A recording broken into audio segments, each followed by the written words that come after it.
people have been asking me to make more videos, especially my YouTube people on my YouTube. Because I don't really go into much. I'll make a video and then stop, you know? But anyways, if you're new to this, my name is Margaret.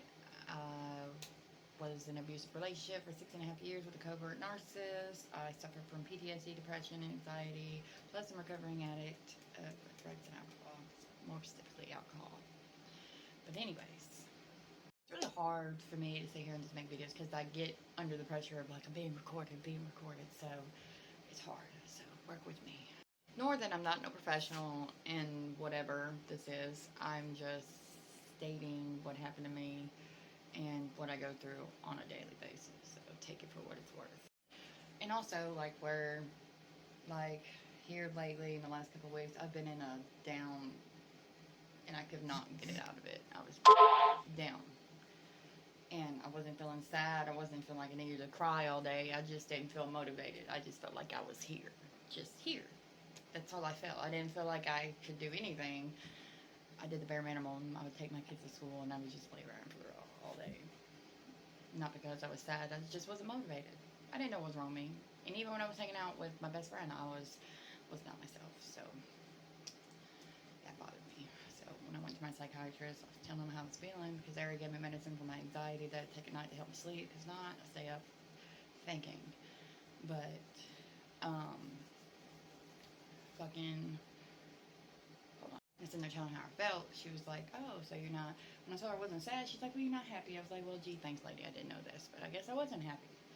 Well, she told me I was depressed. On top of having PTSD and depression. And it comes with it, but I couldn't help it. So they got me on this medicine, and then I felt like it was fucking with my mental. I was feeling really agitated, very angry first, and then now I've calmed down. Today I feel a lot better than I have. I still don't feel as motivated, but I feel better in my mind. So hopefully I can get motivated. One of the downsides of all this is I overanalyze everything. I overthink. I'm like 20 steps ahead of everybody in the room. And it's very exhausting because I overthink every look, every tone, everything. I'm always assuming the worst. Yeah, so when somebody says something and I don't like the tone in it, I'm just sitting there thinking, what the fuck was that about? Whether I say anything or not, because sometimes if I laid it out, then I find out it was nothing. So one thing I love is being asked, why did I stay? I love being asked that. It's like, well, if you beat somebody enough and you put the fear of God in them, they're going to stay whether if you're there or not. So, yeah, you can most definitely. I used to call myself a skittish dog.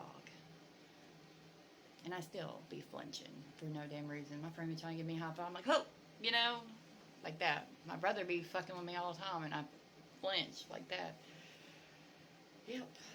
But part of it. But yeah, it's easier said than done. Because trust me, it sucks when you're in that part of the relationship where you hate it there, you can't stand it, but they got you so believing that you're not wanted nowhere else. Because at one point I was believing we were too much. My kids sometimes making me feel like we're too much. But yeah. Anyways. And like when you get in that point in a relationship where you know everything's fake, that alone can take a toll of somebody. You don't really realize how fucked up you are until they're not around you anymore. And you're like, what am I going to do with the world now? The simplest task is horrible.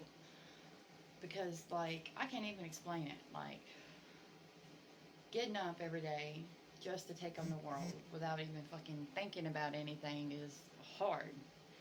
Because it's so hard, for one, not to think bad about yourself. Especially if you haven't got nowhere, like I feel. But really, in reality, I have.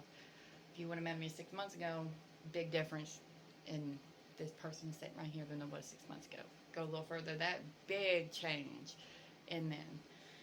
But when I was battling, you know, what was going wrong in my mind, I would drink. Drink it till I couldn't feel it. Yep. So, until, you know, I about killed myself in my car. And now I don't drink anymore. But, yeah. Then I go to a psychiatrist and all these feelings that I'm feeling is perfectly normal. Because there's something wrong with me. So that's where the PTSD, depression, and anxiety come in. I didn't know what was wrong with me, but I do now. And how to deal with that every single day is getting better. I get into days where I'm down, don't feel like doing shit, not very motivated to do anything, but I have people that try. But then this past time, I really wasn't motivated. I didn't want to do nothing. So I'm not gonna say it's ever gonna get easier, because it's bound to get easier. It's a lot better than it was because the worst is already over. But yeah, I still struggle with that. So another thing is, like, when you get out of that, you have nobody to understand you, what's going on. You get tired of talking about it because you feel bad for people feeling bad, blah blah blah, that kind of thing. That's annoying. Excuse me.